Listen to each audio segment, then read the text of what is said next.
1 Maccabees, chapter 5 through chapter 6, verse 17. Now when the nations round about heard that the altar was built, and the sanctuary renewed as before, it displeased them very much. Wherefore they thought to destroy the generation of Jacob that was among them, and thereupon they began to slay and destroy the people. Then Judas fought against the children of Esau in Idumea at Acrabatene, because they besieged Israel. And he gave them a great overthrow, and abated their courage, and took their spoils. Also he remembered the injury of the children of Beon, who had been a snare and an offense to the people, in that they lay in wait for them in the ways. He shut them up therefore in the towers, and encamped against them, and destroyed them utterly, and burned the towers of that place with fire, and all that were therein. Afterward he passed over to the children of Ammon, where he found a mighty power, and much people, with Timotheus their captain. So he fought many battles with them, till at length they were discomfited before him, and he smote them. And when he had taken Jazer, with the town belonging thereto, he returned into Judea. Then the heathen that were at Gilead assembled themselves together against the Israelites that were in their quarters, to destroy them. They fled to the fortress of Dathema, and sent letters unto Judas and his brethren, saying, The heathen that are round about us are assembled together against us to destroy us. And they are preparing to come and take the fortress whereunto we are fled, Timotheus being captain of their host. Come now, therefore, and deliver us from their hands, for many of us are slain. Yea, all our brethren that were in the places of Tobi are put to death. Their wives and their children also they have carried away captives, and borne away their stuff, and they have destroyed there about 1,000 men. While these letters were yet being read, behold, there came other messengers from Galilee with their clothes rent, who reported on this wise, saying that they of Ptolemais, and of Tyrus, and Sidon, and all Galilee of the Gentiles, were assembled together against them to consume us. Now when Judas and the people heard these words, they assembled a great congregation together, to consult what they should do for their brethren, that they were in trouble, and assaulted of them. Then said Judas unto Simon his brother, Choose thee out men, and go and deliver thy brethren that are in Galilee, for I and Jonathan my brother will go into the country of Gilead. So he left Joseph the son of Zacharias and Azarias, captains of the people, with the remnant of the host in Judea to keep it. Unto whom he gave commandment, saying, Take ye the charge of this people, and see that ye make not war against the heathen until the time that we come again. Now unto Simon were given 3,000 men to go into Galilee, and unto Judas 8,000 men for the country of Gilead. Then went Simon into Galilee, wherein he fought many battles with the heathen, so that the heathen were discomfited by him. He pursued them unto the gate of Ptolemais, and there were slain of the heathen about 3,000 men, whose spoils he took. And those that were in Galilee and in Arbatus, with their wives and their children, and all that they had, took he away with him, and brought them into Judea with great joy. Judas Maccabees also, and his brother Jonathan, went over Jordan, and traveled 3 days' journey into the wilderness, where they met with the Nabathites, who came unto them in a peaceable manner, and told them everything that had happened to their brethren in the land of Gilead, and how that many of them were shut up in Bosora, and Bosor, and Elama, Casphor, Maked, and Karnaim. All these cities are strong and great, and that they were shut up in the rest of the cities of the country of Gilead, and that against them morrow they had appointed to bring their host against the forts, and to take them, and to destroy them all in one day. Hereupon Judas and his host turned suddenly by the way of the wilderness unto Bosora. When he had won the city, he slew all the males with the edge of the sword, and took all their spoils, and burned the city with fire. From whence he removed by night, and went till he came to the fortress. And betimes in the morning they looked up, and behold, there was an innumerable people bearing ladders and other engines of war to take the fortress, for they assaulted them.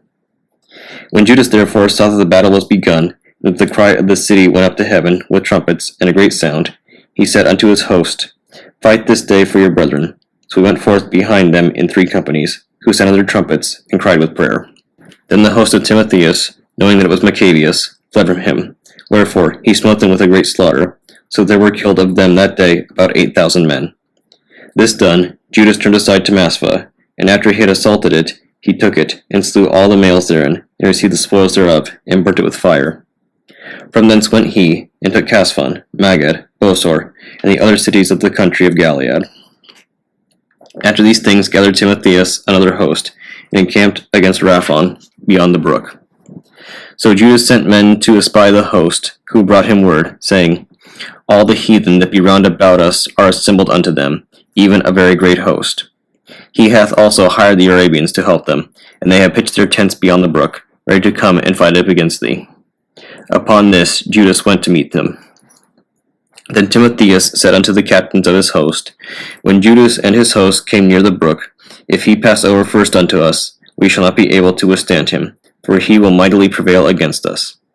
But if he be afraid, and camp beyond the river, we shall go over unto him, and prevail against him. Now when Judas came near the brook, he caused the scribes of the people to remain by the brook, unto whom he gave commandment, saying, Suffer no man to remain in the camp, but let all come to the battle. So he went first over unto them, and all the people after him. Then all the heathen, being discomfited before him, cast away their weapons, and fled unto the temple that was at Carnaim.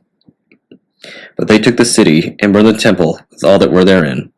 Thus was Carnaim subdued, neither could they stand any longer before Judas. Then Judas gathered together all the Israelites that were in the country of Gilead, from the least unto the greatest, even their wives, and their children, and their stuff, a very great host, to the end that they might come into the land of Judea.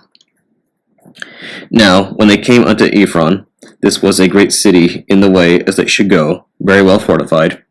They could not turn from it, either on the right hand or the left, but must needs pass through the midst of it. Then they of the city shut them out, and stopped up the gates with stones. Whereupon Judas sent unto them in peaceable manner, saying, Let us pass through your land to go into our own country, and none shall do you any hurt. We will only pass through on foot. Howbeit they would not open unto him. Wherefore Judas commanded a proclamation to be made throughout the host, that every man should pitch his tent in the place where he was. So the soldiers pitched and assaulted the city all that day and all that night, till at length the city was delivered into his hands, who then slew all the males with the edge of the sword, and razed the city, and took the spoils thereof, and passed through the city over them that were slain.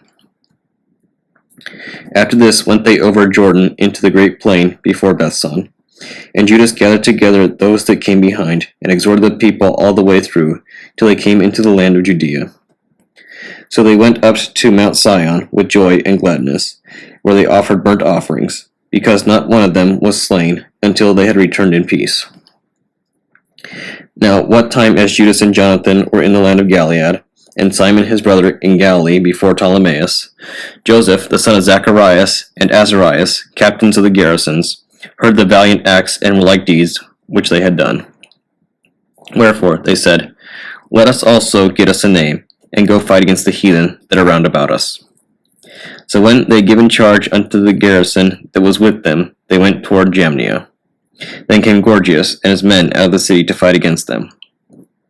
And so it was that Joseph and Azarias were put to flight, and pursued unto the borders of Judea. And there were slain that day of the people of Israel about 2,000 men. Thus was there a great overthrow among the children of Israel, because they were not obedient unto Judas and his brethren, but thought to do some valiant act. Moreover, these men came not of the seed of those by whose hand deliverance was given unto Israel. Howbeit the man Judas and his brethren were greatly renowned in the sight of all Israel, and of all the heathen, wheresoever their name was heard of, insomuch as the people assembled unto them with joyful acclamations.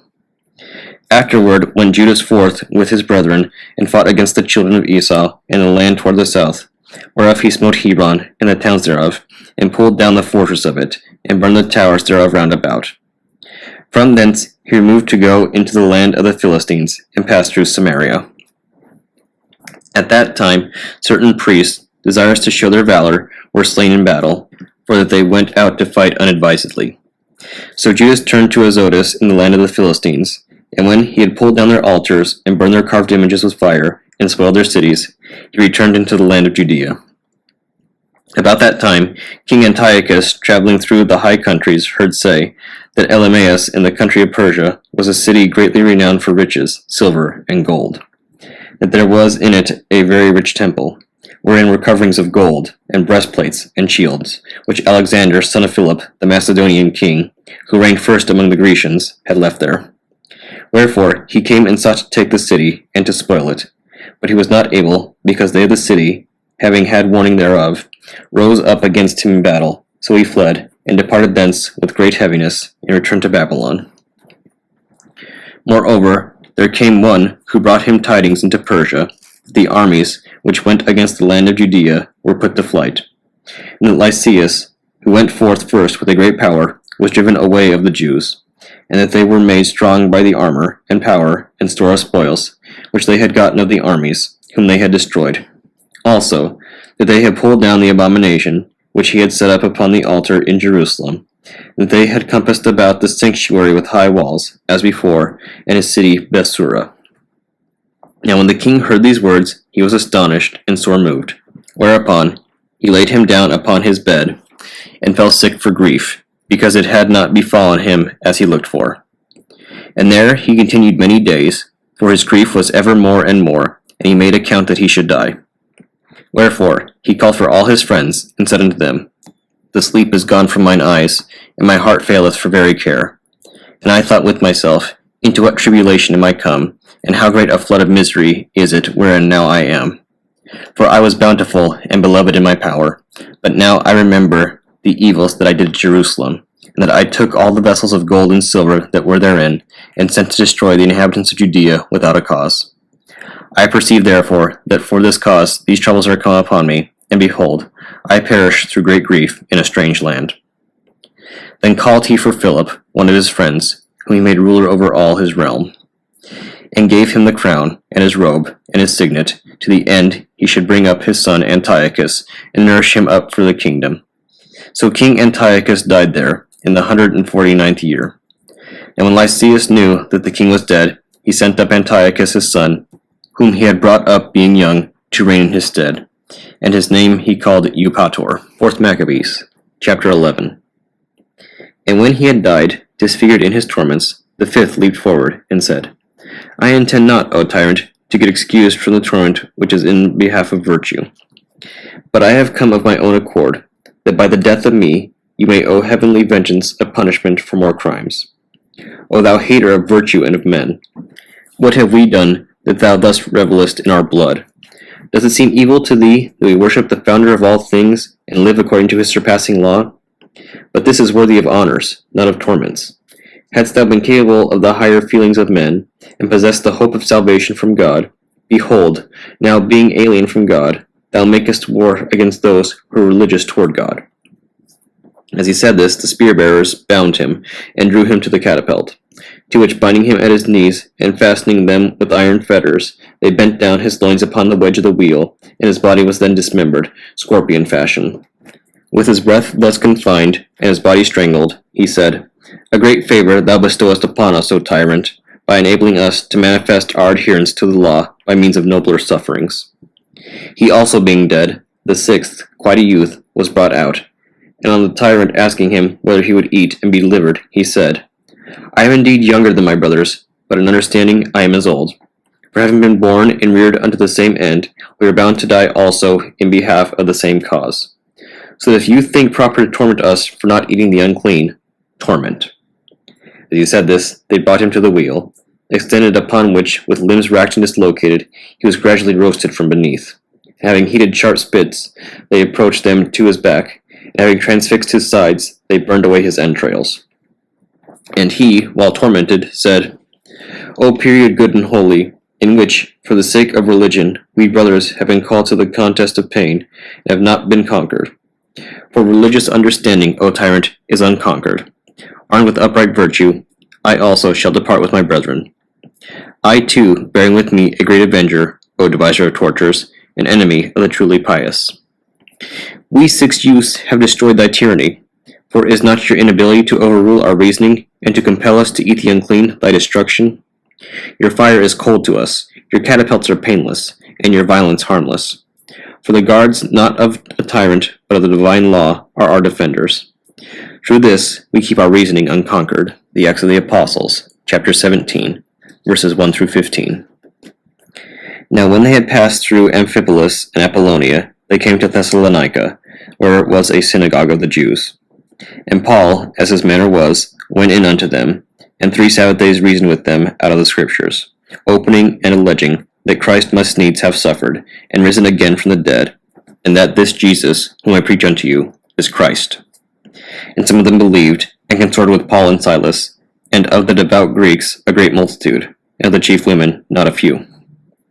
But the Jews which believed not, moved with envy, took unto them certain lewd fellows of the baser sort, and gathered a company, and set all the city on an uproar, and assaulted the house of Jason, and sought to bring them out to the people. And when they found them not, they drew Jason and certain brethren unto the rulers of the city, crying, These that have turned the world upside down are come hither also, whom Jason hath received, and these all do contrary to the decrees of Caesar, saying that there is another king, one Jesus. And they troubled the people and the rulers of the city when they heard these things. And when they had taken security of Jason and of the other, they let them go. And the brethren immediately sent away Paul and Silas by night unto Berea, who coming thither went into the synagogue of the Jews. These were more noble than those in Thessalonica, in that they received the word with all readiness of mind, and searched the scriptures daily, whether those things were so. Therefore many of them believed, also of honorable women, which were Greeks, and of men not a few. But when the Jews of Thessalonica had knowledge that the word of God was preached of Paul at Berea, they came thither also, and stirred up the people. And then immediately the brethren sent away Paul to go as it were to the sea, but Silas and Timotheus abode there still. And they that conducted Paul brought him unto Athens, and receiving a commandment unto Silas and Timotheus for to come to him with all speed, they departed.